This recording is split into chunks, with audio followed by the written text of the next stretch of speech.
In 1945, when the UN was created, humanity had gone through two catastrophic wars. The First World War, in which 30 million people or so had died, and a Second World War, in which another 60 million people had perished. So the demand by the states to have some sort of security in the future to prevent the outbreak of a Third World War was so insistent that when President Roosevelt of the United States proposed creating this body called the UN, there was an immense attention given to the idea and great enthusiasm among the states that had won the Second World War to come together and actually put together this unusual organization that would stamp out the possibility of conflicts in the future. And that's what brought them together in San Francisco in 1945, and they drafted the UN Charter.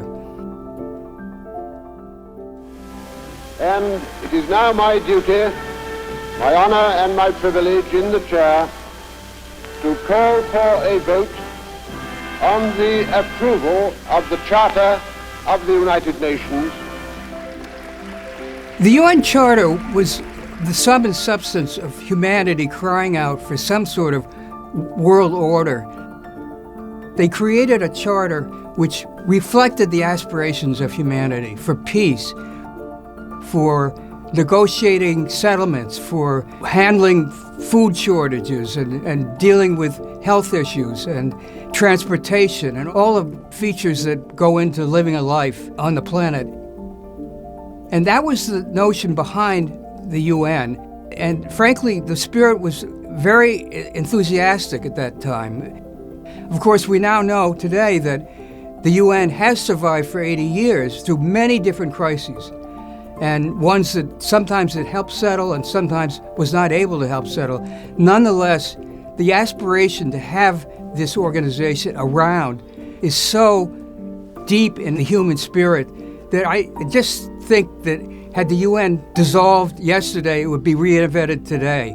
It's just so necessary, and we still look up to it as the place to get peace in this world.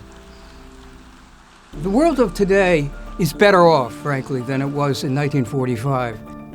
I think it's so important to remember what the UN is all about, why the UN Charter, which was established 80 years ago, is so significant for our lives.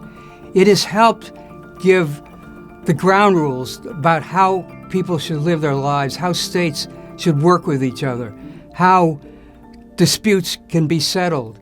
So it's almost a kind of guideline for how lives should be lived and how the earth should be governed.